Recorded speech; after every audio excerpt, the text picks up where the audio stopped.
అందున ఎఫెసీ రాసిన పత్రిక 6వ అధ్యాయము. ఎఫెసీ కొత్త నిబంధన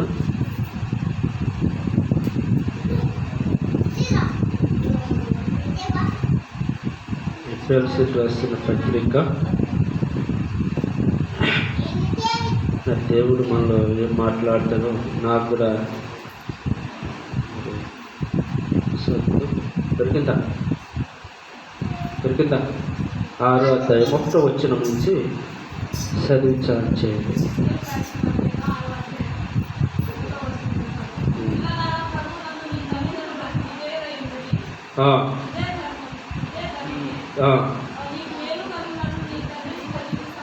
సమ్మానించు చాలు అంటుంది. ఏమంటున్నాక ప్రభు నేను యేసుక్రీస్తున్నాను ఏమంటారు, పిల్లలారా ప్రభు యందు మీ తల్లిదండ్రులకి విధేయులై ఉండండి, ఇదే ధర్మం అని ఇక్కడ దేవుడు చదివిస్తున్నాడు. ఎవరి మీద అయితే కలిగి ఉండాలంట, జాగ్రత్తగా ఉండాలి. అందరూ విన్నారు. మంచి సబ్జెక్ట్ వచ్చేటప్పుడు జనాలు రాదు. అయితే ఇక్కడ చెబుతున్నాడు దేవుడు, ఏమని చెబుతున్నాడంటే, పిల్లలారా మీ ప్రభుయందు మీ తల్లిదండ్రులకి విధేయులై ఉండండి, ఇదే ధర్మము. ఎలాగుండాలంట, తల్లిదండ్రులకి విధేయులై ఉండాలి, తల్లిదండ్రులకి లోబడాలి. తల్లిదండ్రులు చెప్పిన మాట మనం ఏం చేయాలి, గ్రహించాలి, వినాలి. ఇక్కడ అందరం కూడా నన్ను ఆగ్నా ఏం చేయబడాలంట, జాగ్రత్తగా వినాలి. ఇది మన జీవితంలో మనకి ప్రకటించబడుతున్న నాకు వింటున్న మీరు కూడా ఈ మాట వర్తిస్తుంది. ఏమని వర్తిస్తుంది? సైలెంట్ పిల్లలు ఎందుకంటే ఇక్కడ తల్లిదండ్రులకి విధేయులై ఉండని ఎందుకు చెప్పారంటే, వాళ్ళు తల్లిదండ్రులకు ఉన్న ప్రకటనలు వాళ్ళు చాలా విరోధము కలిగి ఆనాడు ఆ సమయంలో మరి ఆ పిల్లలు ఉన్నారేమో. కానీ అందుకనే తల్లిదండ్రులకు వ్యతిరేకత ఎంత మంచి చేసినా ఏది చేసినా తల్లిదండ్రులు ఏం చేశారంట, ఒక పురుగు కలిగి చూడటానికి అవకాశం ఉండవచ్చు. ఏమంట, ఒక పురుగు కలిగి ఒక ఈనమని స్థితిలో వాళ్ళని ఏమైనా ఈ పిల్లలు చూసారేమో. అందుకని ఇక్కడ దేవుడు హెచ్చరిస్తున్నారు, పిల్లలారా ప్రభు యందు నీ తల్లిదండ్రులకి లోబడండి, ఇది ధర్మము. 2వ వచనం, నీకు మేలు కలుగునట్లు నీ తల్లిని తండ్రిని సన్మానించమని ఇక్కడ దేవుడు చదివిస్తున్నాడు. ఇక్కడ దేవుడు ఏం చెప్తున్నట్ట, నీకు మేలు కలిగినట్లు నీ తల్లిని నీ తండ్రిని ఏం చేయాలని చెప్పాడు. ఇక్కడ సన్మానించు అంటే గౌరవించు, వాళ్ళు విధేయత కలిగి ఉండు, వాడిని ఇతను వారి దగ్గర తక్కువగా చేయకు, సులభంగా చేయకు అని ఇక్కడ దేవుడు లేఖనం చదివిస్తుంది. అయితే మనలో ఎవరైనా కావచ్చు, కాబట్టి నేనే కావచ్చు, ఇంకెవరైనా కావచ్చు, కానీ తల్లిదండ్రులకి దగ్గరంట ఇతర వాళ్ళ దగ్గర వాళ్ళని ఈనమని స్థితిలో మనము చేసేవారిగా మరి ఉండకూడదు అని ఇక్కడ లేఖనం చదివిస్తుంది.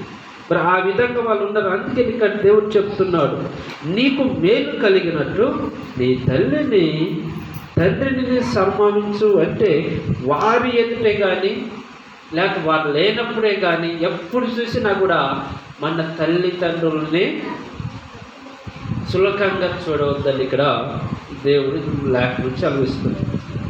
చూడండి, చాలామంది ప్రజలు కూడా తల్లిదండ్రులు ఎక్కడ పెడతారంట, ఓల్డ్ రూములో పెడతారు. ఎక్కడ? ఓల్డేజ్ రూమ్లో పెడతారు. అంటే అనాథ ఆశ్రమంలో విడిచిపెడుతూ ఉంటారు.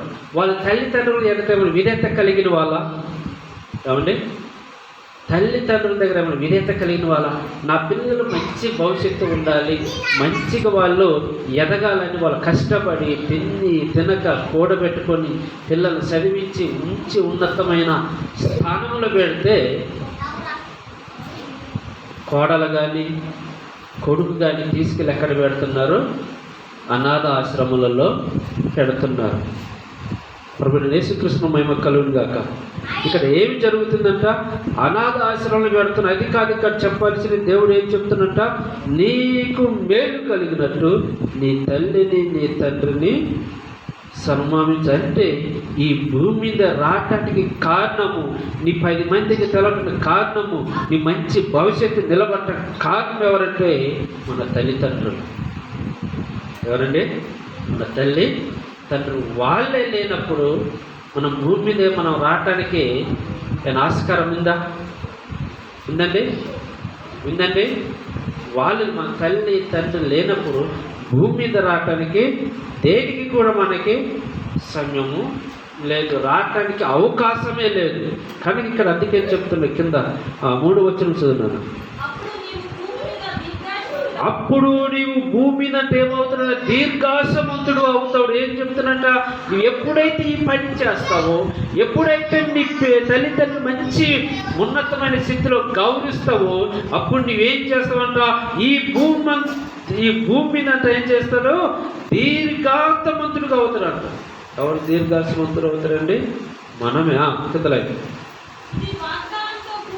ఇది వాగ్దానంతో కూడిన ఆజ్ఞలలో మొదటి. హల్లెలూయా. ఇక్కడ దేవుడు చలవిస్తున్నాడు. వాగ్దానంలో కూడింది మొదటిది. ఏంటంట? వాగ్దానంలో కూడింది ఇది ఒకటి, మొదటిది. ఈ మొదటి మాటను మనం ఏం చేయాలంట? అనుసరించాలి. ఈ మొదటి మాట మనం ఏం చేయాలి? ఆచరించాలి.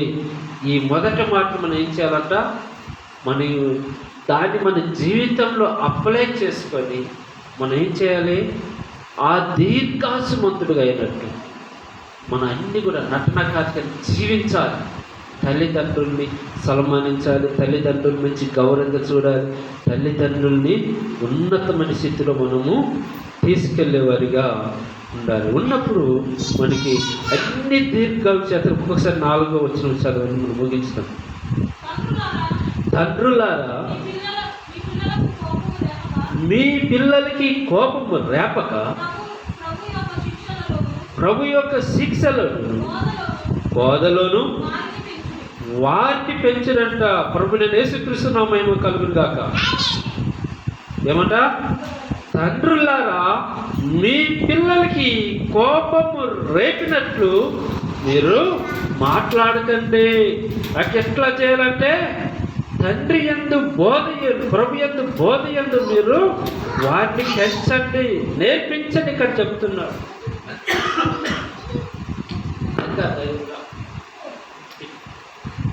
ఏంటంట? పిల్లలకి కోపము రేపకోకుండా ఏం చేయాలంట? మంచి ప్రభు యందు మంచిగా పెంచాలంట. మిమ్మల్ని అంత దూరం తీసుకెళ్తే వాళ్ళంత కోపము తీసుకొచ్చే వారి నుండి, వాళ్ళ కోపం రేసే వారి నుండి, వాళ్ళ కోపం వచ్చే వారు చేసి వాళ్ళ దగ్గర మీ జీవితాన్ని మీరే తగ్గించుకుంటున్నారు. వింటున్నారండి? అవునండి. జాగ్రత్తగా విన్నారు. పెళ్లి కాని వాళ్ళు, పెళ్ళైన వాళ్ళు, తర్వాత రేపొద్దున మీరు తండ్రులు అవుతారు కదా. రేపు అవుతారు. ఇప్పుడు నేను నా పెళ్ళి కాలేదు కదా, నా పిల్లలు నేనేమి కోపం తెప్పిస్తా అందుకని. ఎందుకంటే మీరు అవుతారు. రేపు మాకు పెళ్ళి అయింది, తర్వాత పిల్లలు అవుతారు, ఆ పిల్లలు పెద్దవాళ్ళు అవుతారు. ఎదిరించే సమయం వస్తుంది. ఎదిరించే సమయంలో మనకి ఎదిరించే సమయం రాక మనకు ఏం చేయాలంట? పిల్లల్ని జాగ్రత్తగా దేవుడు బతిలో నడిచే వారిగా ఉండాలి. వాళ్ళ ఎట్ల కూడా మనం విధేయత కలిగి చూపించాలి. వాళ్ళ ఎట్ల కూడా మంచి ప్రవర్తన కలిగి ఉండాలి. అప్పుడు ఏం చేస్తారంటే పైన చెప్పిన మాట చొప్పున ఏంటంట మిమ్మల్ని తల్లిదండ్రుల్ని ఏం చేస్తారంట? గౌరవిస్తారు, సన్మానం చేస్తారు. మా తల్లి మా తండ్రి మంచి వ్యక్తులు. మీరు ముద్దరు అన్నం పెట్టకపోయినా ఏం కాదు, ఆ టైంలో మంచి వ్యక్తులు.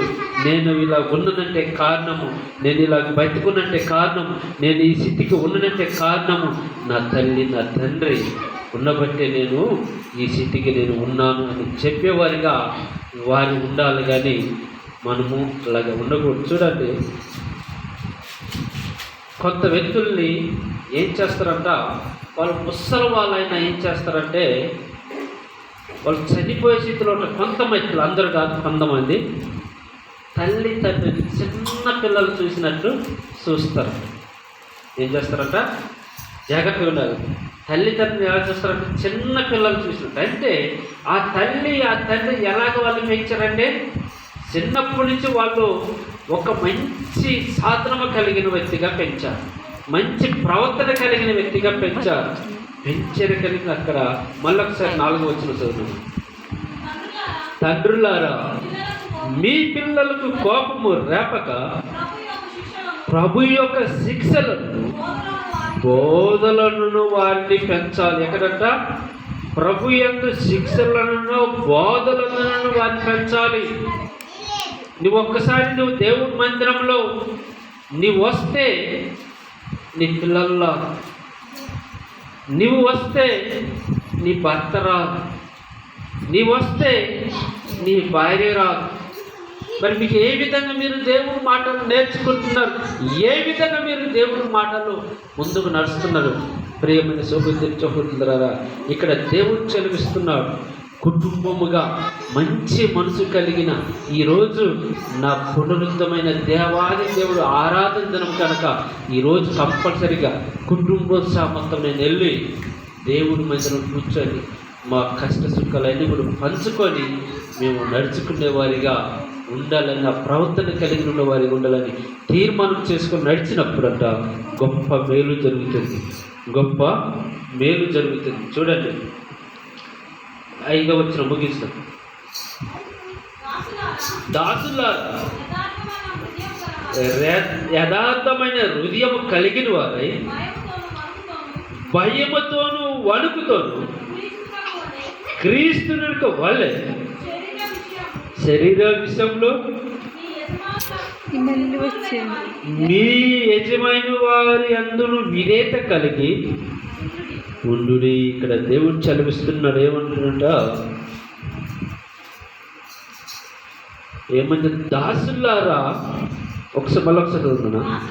దాసులారా, యథార్థమైన హృదయం కలిగిన వారై భయముతోనట వణుకుతోను క్రీస్తునకు వలె శరీర విషయమై మీ యజమానులైన వారికి విధేయులని ఉండండి. ప్రభు నన్ను యేసుక్రీస్తున్న మేము కలుపులు అక్కడ ఏం చెప్తున్నట, మొత్తం వాక్యనట, మీ యజమానుడైన వారికి ఏమై ఉన్నదట, మీరు విధేయత కలిగి ఉండాలి. మీ యజమానుడైన వారికి ఏం చేయాలంట, విధేయత కలిగి ఉన్నాడు. ఇక్కడ చెప్తున్నాడు, దాసులారా యథార్థమైన హృదయం కలిగిన వారు అయ్యి ప్రభు యందు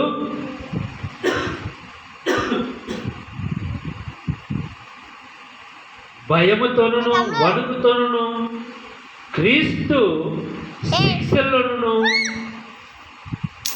విధేయులయ్యి మీ యజమానుడైన వారికి విధేయులండి మీరు ఉండండి. చాలా ఏం కలిగినంట, భయంతో భక్తితో మనము మన యజమాని అయిన వారికి విధేయత కలిగి మనము ఉండాలని ఇక్కడ దేవుడు లేఖనం చదివిస్తుంది. చూడండి, ఆ యజమానుడు ఎవరు, ఆ దాసులు ఎవరు, ఆ విధేయత కలిగి ఎవరికి చూపించాలి? ఇక్కడ దేవుడు లేఖనం చదివిస్తుంది. మనము ఎవరికి విధేయత చూపించాలి, ఎవరికి మంచి నడవాలి, ఏ విధంగా మనం ఇక్కడ నడవాలి, ఇక్కడ దేవుడు చదివిస్తున్నాడు. చూడండి, మనకి ఈ సంఘానికి మనకు కావలసింది ఏమవుతామంట, భయభక్తులు కలిగి క్రీస్తు శరీరం శిక్షినందు మనము నేర్చుకొని విధేయత చూపించి యజమానురాలకైనా కానీ మనం ఏం చేయాలంట, విధేయత చూపించి మనం వాళ్ళకి లోబడి జీవించే మనసు కలిగి మనం ఉన్నప్పుడు గొప్ప మహిమలు అతి మహిమలోకి దేవుడు మరి నిన్ను నన్ను గొప్పగా తీసుకెళ్లేవారిగా మరి దేవాది దేవుడు ఉన్నాడు. చూడండి, ఇక్కడ దేవుడు చదివిస్తున్నాడు. మన జీవితములు ఎలాగున్నాయి, మన బతుకులు ఎలాగున్నాయి, మన పరిస్థితి ఎలాగుంది, మన జీవితం ఎలాగుంది ఒక్కసారి పరీక్షించుకొని మనము ఈ మాట చదివి అనుభవించేదేదో పైన చదివి పైన చూసుకుంటే వెళ్ళిపోతే కదండి. లోతులు ఎలా, దాని మర్మములకు పట్టుకున్నప్పుడే ఈ వాక్యం మన జీవితంలో అర్థమవుతుంది. ఏదో ఒక వాక్యం తీసుకున్నాము, ఏదో మాట్లాడాము, ఏదో చదివేశాము అని కాదు, కానీ దాన్ని లోతైన మర్మమును పట్టుకొని నడిచినప్పుడు మన జీవితం ఈ భూమి మీద ఏం చేస్తారంటే, ఇక్కడ భూమి మీద దీర్ఘాసమంతుడు అవుతుంది ఇక్కడ చెప్తున్నాడు. చూడండి ఏంటంట, అప్పుడు నువ్వు ఈ భూమి మీద దీర్ఘాసమంతుడు అవుదు అని ఇక్కడ లేఖనం చదివిస్తుంది. ఆ దీర్ఘాసమంతుడు మనం అవ్వాలంటే ఏం చేయాలా? దేవుడు మాట పట్టుకోవాలి.